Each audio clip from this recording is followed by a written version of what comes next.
No, speak up. I heard your speech last night.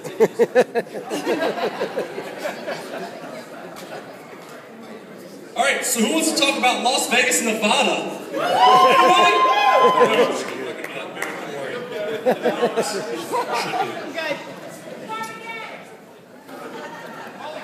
Please take your seats. Start from the top.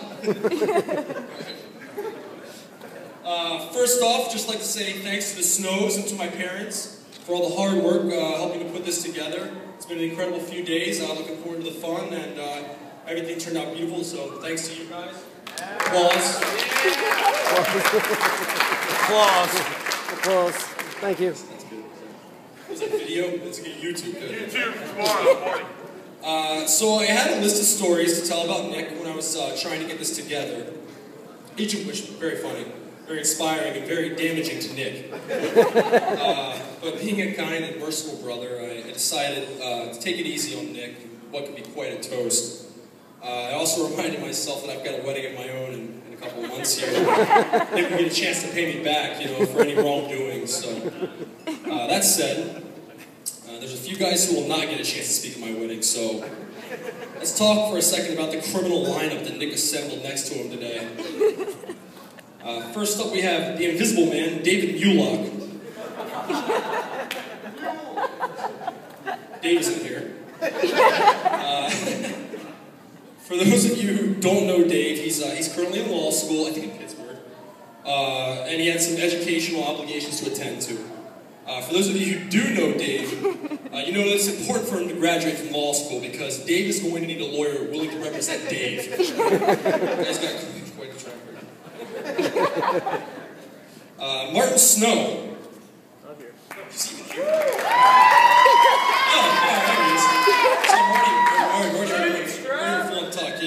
Marty really held up his end of the convict theme, as you can tell by his awesome chin strap. The first time I met Marty,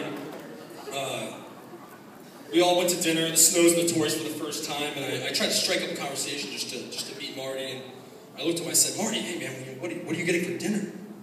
He looks at me, he goes, getting the hell out of here. And he literally turned up and got him and just ran off the table. Oh my God. I've respected Marty ever since. I have not attempted to ask him any other questions since. Craig Vaughn, over here. Not too many bad things you can say about our boy Vaughn. He's a pretty stand-up guy. I confirm this because ever since we've known Craig, he's been absolutely terrified by the rest of our behavior. It's important to have a guy like Vaughn around because when it all goes down, somebody has to talk to the police. And then we get to the 365-pound gorilla in the room. Literally. William Dalton, a.k.a. Daltar, a.k.a. the mythological beast. Will is the most financially successful lacrosse face-off man on the planet.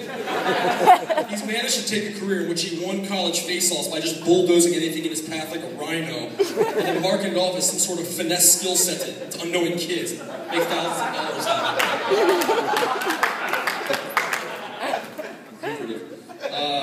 It's important for Nick and I to have a friend like Will around too, because again, when you're running around doing so many of the countless offensive things that the group of us has done together, it's nice to have a guy on your side that can literally kill or eat anything in your path.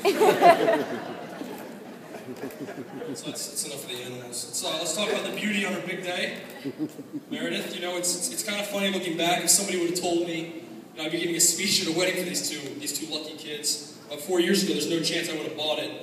The night they met was just your classic love at first sight story. To start with, Meredith was there to see another guy. As many of you probably read on their website, beautiful website.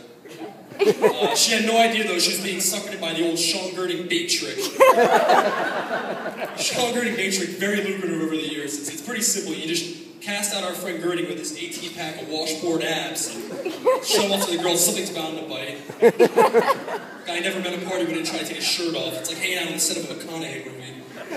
So, fast forward, Meredith comes by after a night at the bar to meet Sean, and she walks in wearing a Sidney Crosby t-shirt and a jean jacket like she just came from a white steakhouse.